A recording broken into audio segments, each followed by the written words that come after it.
Workshop calculation science second year. चॅप्टरचं नाव आहे फ्रिक्शन. पाठीमागच्या सेशनमध्ये बघितलं what is mean by friction, friction म्हणजे काय आणि what are the types of friction, फ्रिक्शनचे प्रकार किती म्हणजे घर्षणाचे प्रकार किती याच्याबद्दल बघितलं.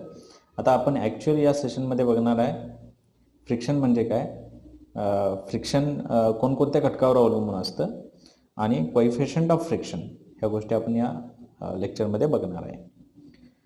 आता फ्रिक्शन म्हटलं की आपल्याला माहीत आहे एक ऑब्जेक्ट असतो, ऑब्जेक्ट एक वस्तू असते आणि ती वस्तू एखाद्या पृष्ठभागावर, याला आपण म्हणतो पृष्ठभाग, तर ह्या पृष्ठभागावर काय करत असते, घसरत असते किंवा रोलिंग फ्रिक्शन असतं, स्लायडिंग फ्रिक्शन असतं, ह्या सगळ्या गोष्टी असतात. तर बघा याच्यामध्ये जर प्रेरणेच्या जर गोष्टी आपण बघितल्या, फोर्स कोणकोणता फोर्स याच्यावर कार्य करतो याच्याबद्दल जर बघितलं, आता ह्या ऑब्जेक्टचा किंवा ह्या ब्लॉकचं जे काही वजन आहे ते वजन कसं असणार आहे, गुरुत्वाकर्षण शक्तीमुळं खालच्या बाजूला, म्हणजे हे वजन जे आहे किंवा ही जी प्रेरणा आहे ही खालच्या बाजूला कार्य करते, व्हर्टिकली डाऊनवर्ड. आता नॉर्मल रिॲक्शन जे असते ती विच ॲक्ट्स अपवर्ड. आता ही जी काही नॉर्मल रिॲक्शन आहे, आता आपल्याला माहीत आहे every action as there is a reaction.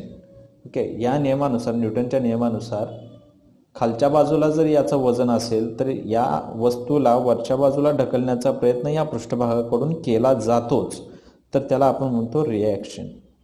काय म्हणतो आपण त्याला, रिॲक्शन. याला आपण म्हणतो नॉर्मल रिॲक्शन. काय म्हणतो आपण याला, नॉर्मल रिॲक्शन.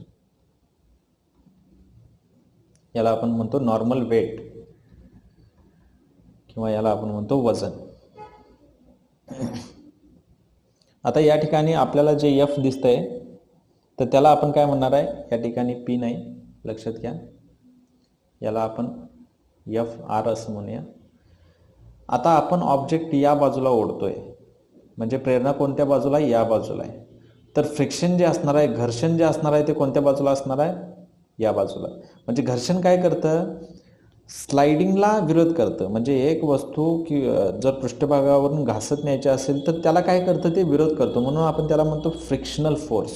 समजते, याला आपण म्हणतो नॉर्मल रिॲक्शन, याला आपण म्हणतो वजन, वेट, याला आपण म्हणतो फ्रिक्शनल फोर्स आणि याला आपण म्हणतो फोर्स. आता लॉ ऑफ फ्रिक्शनबद्दल आता एक गोष्ट लक्षात घ्या, त्याच्या लॉ ऑफ फ्रिक्शनच्या आधी आपण एक गोष्ट बघूया. आता हा ऑब्जेक्ट स्थिर आहे, म्हणजेच काय, या ठिकाणाहून या पॉईंटवरनं हा ऑब्जेक्ट हालत नाही, म्हणजे हा फोर्स जेवढा आहे तेवढाच हा फोर्स आहे, एफ बरोबर एफ आर. म्हणजे हा ऑब्जेक्ट एक तरी वर खाली होत नाही म्हटल्यानंतर हा असणारा फोर्स आणि हा असणारा फोर्स सुद्धा कसा आहे, समान आहे, आर बरोबर डब्ल्यू. म्हणजे वस्तू स्थिर असताना प्रेरणा आणि फ्रिक्शनल फोर्स, घर्षण बल हे सारखं असतं. नॉर्मल रिॲक्शन आणि वेट याची किंमतसुद्धा कशी असते, सारखी असते. पण जर समजा हा ऑब्जेक्ट वरच्या बाजूला मूव्ह होत असेल तर नॉर्मल रिॲक्शन जास्त आहे, हा ऑब्जेक्ट जर या बाजूला मूव्ह होत असेल तर या ठिकाणी लावलेली प्रेरणा कशी असणार आहे, जास्त असणार आहे. म्हणजे स्थिर असताना ही कंडिशन असते, पण ज्यावेळी ऑब्जेक्ट हलता असतो तेव्हा ही कंडिशन नसते. याच्यामध्ये किमती याच्या काय होतात, बदलतात. आता आपण घर्षणाचे जे काही नियम आहेत त्याच्याबद्दल बोलूया, लॉज ऑफ फ्रिक्शन. आता लॉ ऑफ फ्रिक्शन काय सांगतं बघा, frictional force is directly proportional to normal reaction. म्हणजे एफ आर समप्रमाणात असतो कशाच्या, नॉर्मल रिॲक्शनच्या. Normal reaction R, F R is directly proportional to normal reaction R. Frictional force normal रिॲक्शनच्या समप्रमाणात असतो, हा नियम क्रमांक 1. दुसरा नियम आहे, ऑब्जेक्टिव्हला हा क्वेश्चन विचारला जातो, frictional force acts opposite to the direction of motion. म्हणजे जर समजा या बाजूला जर प्रेरणा असेल तर फ्रिक्शनल फोर्स कसा असतो, या बाजूला असतो, म्हणजे प्रेरणेच्या विरुद्ध फ्रिक्शनल फोर्स असतो.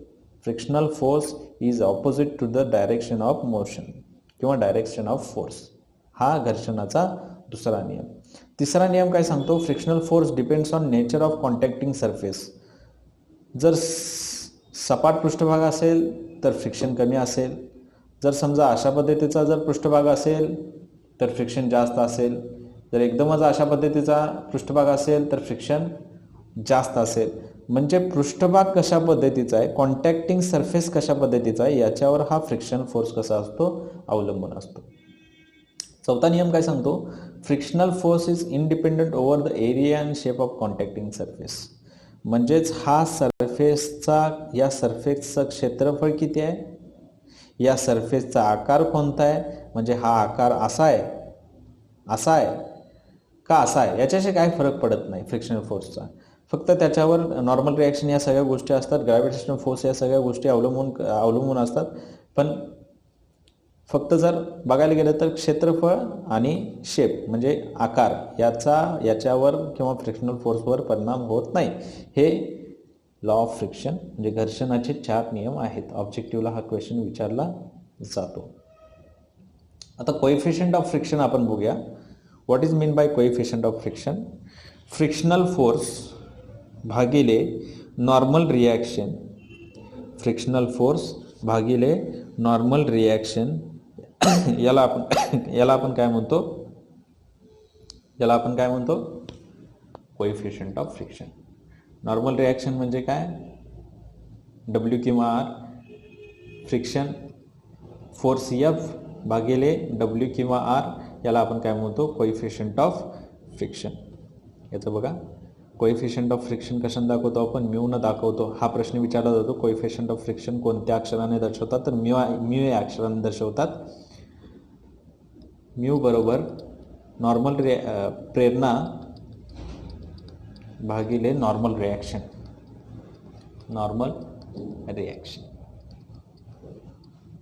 हे याचं सूत्र आहे कोएफिशियंट ऑफ फ्रिक्शनचं. तर याच्यावर एक्झाम्पल्स विचारले जातात. फोर्स इतका आहे, नॉर्मल रिॲक्शन इतका आहे, तर त्याचं कोएफिशियंट ऑफ फ्रिक्शन काढा. कोएफिशियंट ऑफ फ्रिक्शन एवढा आहे, नॉर्मल रिॲक्शन एवढे आहे, तर त्यावर असणारी प्रेरणा किंवा फोर्स काढा. अशा पद्धतीचे एक्झामला तुम्हाला क्वेश्चन्स विचारले जाऊ शकतात. तर या पद्धतीनं आपण ऑब्जेक्टिव्हचे क्वेश्चनसुद्धा डिस्कस केलेले आहेत. हा फॉर्म्युला मोस्ट इम्पॉर्टंट आहे, हा आपल्याला चेकआउट करायलाच लागणार आहे, म्हणजे हे तुम्हाला लक्षात ठेवायला पाहिजे. ओके, तर या पद्धतीनं आपण या सेशनमध्ये ह्या सगळ्या गोष्टी बघितलेल्या आहेत. त्या तुम्ही रिवाईज करून काय करू शकता, स्टडी करू शकता. आणि ज्या पद्धतीनं आपल्याला जे काही ऑब्जेक्टिव्हला क्वेश्चन विचारले जातात त्याच्याबद्दल सुद्धा आपण याच्यामध्ये डिस्कशन केलेलं आहे.